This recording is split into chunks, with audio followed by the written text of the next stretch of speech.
was a son. He was devoured by earth. There was a God. They call him the Father. And there was a means to make a valley with grace out of this hole that I've dug for me. He made a valley of grace where things Good evening and welcome to Healing Our Brokenness, episode 63, entitled, Do What I Tell You. When you think of the word control, what do you think of? Control, as defined by Google, is the power to influence or direct people's behavior or the course of events. And when it comes to control, we often try to control others, and then we end up in situations where others try to control us. And what happens as well is that control can be either intentional or unintentional. With intentional control, one example would be a toxic / personality disorder individual. And those type of individuals, they thrive off of confusion, off of pulling away your self-worth, your identity, your sense of self, trying to create a mini-me, so to speak, and trying to limit your abilities. Those are the different ways they control you, by keeping you down and basically keeping you pressed underneath their thumb, so to speak, where there is no wiggle room, and you end up having a codependent relationship and dependent upon them for your self-worth. And then we have another type of intentional control where it might be an example with children or other adults, but particularly I've seen this in children and have read and heard about it, where there is something going on, whether there is a divorce in the family or there has been sexual abuse or that type of behavior, an unsafe environment at home. They tend to try to control individuals in order to be able to get attention from them, to show them that something is going on that is not normal. With unintentional control, I know for myself, when I was married to my ex-husband, everything was out of control in my home. And in order for me to gain control, my areas of perfectionism, which is one of the things that I struggle with, it's nowhere near where it was before. However, it is part of my struggle. My perfectionism skyrocketed, and along with that, keeping the house clean and like it was a museum, and having the kids dressed perfectly and going to all the different classes and them not looking like anything was wrong or spotless and staying nice and neat and clean. That was part of my unintentional control to keep everything a certain way because everything else in my marriage and in our family was out of control. One thing about unintentional control and intentional control, sometimes the same consequences can be felt. And when it comes to control in general, when someone is trying to control us or we are trying to control someone, the person who is being controlled is the one that has to have the responsibility of setting up boundaries. And if those boundaries are not set up, what ends up happening is that you end up becoming more and more resentful towards the person who's trying to change you. And this just increases and increases over time, the anger and resentfulness, until the boundaries are set up and we are practicing the one short word that has 2 letters, the word no. And when we start practicing the word no, when someone's trying to force us to do something that goes against our gifts and talents that God has given us, goes against our brain wiring, goes against our nervous system, goes against our values and standards and our integrity and our faith and what we believe in, if we're not setting up boundaries, we will become resentful. The end result of that so-called forced control is becoming resentful over time. There are also situations where we're dealing with people of immaturity and irresponsibility. And when a person has those attributes, the best thing that we can do is try to pray for them. When we try to control them in ways that will force them to do the right thing, once again, they will become resentful of us. That person has to hit rock bottom in order for them to see that what I'm doing right now is not working. Something's not right. I need to figure it out, and I need to figure it out quick, fast, and in a hurry. But what I'm doing currently is not working, and I've got to figure out how to do differently. But trying to control them or getting things set up for them so that they will do better will not, in turn, help that person to do better. They have to get to the place where them staying the same is more painful than them changing. On the other side of that, if we're not becoming resentful of someone trying to control us, we can end up in that dynamic duo dance, so to speak, as my therapist calls it, the dance of becoming a people pleaser / perfectionist and codependent along with that, where we are constantly trying to gain approval from the person who is seeking to control us. And after a while, that gets played out because sometimes it's never going to be enough.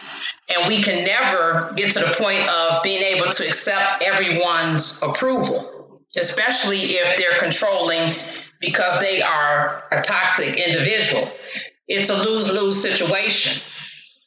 And so when we end up in this type of dynamic, we are slowly squashing ourselves and crushing ourselves into the point that we don't know who we are anymore.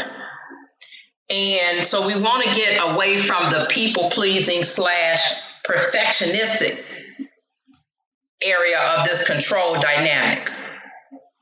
But then how do we do that? We do that by slowly gaining our sense of self back, gaining our identity back. Constantly reminding ourselves of who we are in Christ, what God says about us, that we are redeemed, that we're loved, that we're chosen, that we've been bought with a price, that we've been forgiven. Remembering his 3 words that he said on the cross, it is finished, which means that everything has been completed already. We don't have to work for anyone anymore. And issues of control in general, whether they're intentional or unintentional, stream from helplessness, feelings of helplessness and feelings of insecurity is what a lot of times control comes from. And it's like we start comparing ourselves to other people and figure, okay, well, this person's trying to do this for me, but if I do this the way they want me to do it, they'll accept me. But it's a never losing battle is what it is. It's bondage. And you don't realize that until you're caught up in it and can't get a way to figure out how to get out of it. And that's why the boundaries of basically the word no has to start happening. And it's very hard, especially with women, and we're taking care of kids. And if you're married, you're taking care of your husband and that type of thing. One thing about control is, and that's as I found for myself and within the last few years, as I've been healing on this journey and gaining my sense of self back, I have noticed that your body gives you clues to whether things are not right. But what happens is we get so busy and so wrapped up in life, we forget to pay attention to our bodies. In the beginning, we feel certain things and we think, I wonder what that is. But after a while, we're so on automation like robots, functioning like robots instead of human beings, and being in our community situation and giving ourselves time for self-care and wellness type of things, that we miss out on the signals that our bodies are giving us, because they're storing the memories of what's going on in our lives. And I know for myself, when someone is trying to control me for whatever reason, whether they're toxic or not, my body stiffens up like a board. And that's my signal, hey, something is wrong here. And in scriptures, we had King Nebuchadnezzar. He had issues with control and with pride. And he was determined to have Daniel, Shadrach, Meshach, and Abednego under his control. He was determined to have them to worship him. However, they were determined that they were not going to give in. They were only going to worship the one and true God. They were only going to eat the meals that their culture and their covenant with God had provided for them. And so when we look at that story, we think, oh, this was really a test for them. However, the test and the lesson was really for the king. It was not for Daniel, Shadrach, Meshach, and Abednego. The king thought by him changing their names to something different, I'm going to strip away their identities. And that's what happens when it comes to control. The beginning part of it is, I'm going to make you a mini-me. I'm going to remove your identity. I'm going to remove your wiring. I'm going to remove the way that you do things. That's the beginning stages. They stood up and they stayed faithful in their integrity. They stayed faithful in their standards, and they kept their boundaries. And they said no. They were going to remain faithful to the one true living God. They were going to remain faithful to their diets. And whether God pulled them out of their trial, and removed them from it, or if he allowed them to go through and it ended up at death, they still were not going to go against our standards.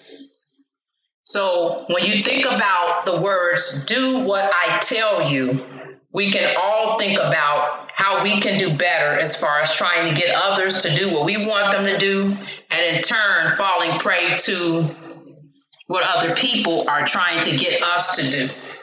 And remembering, being under control starts off with taking identity away. And once identity starts to get chipped away, our sense of self, our values, our integrity, what makes us us will start to be gone. I hope that something that was said today was instill in your heart and your mind and just cause you to reflect. And I thank you so much for listening to episode 63, Healing Our Brokenness. Do what I tell you. Until next time. To learn instead of burn and perish away. And nights never so cold without His grace.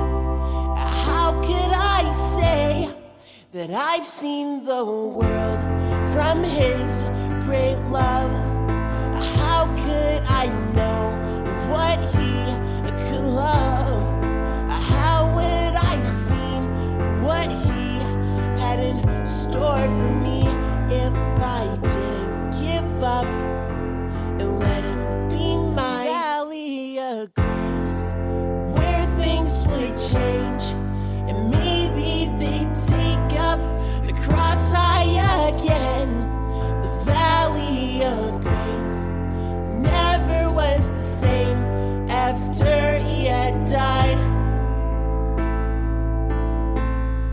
The love that refines.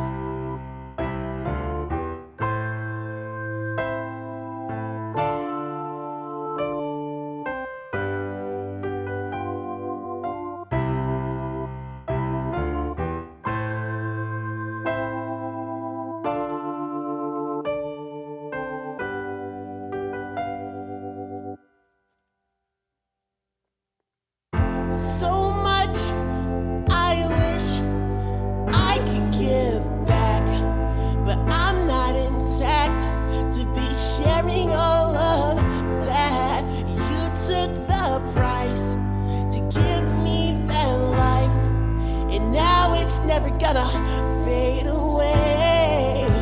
When I see I need more of Him, He whispers the sweetest of mercies upon my ears, and I won't go back the way it was again, again, again, and now a valley of grace where things would change. I've seen the lights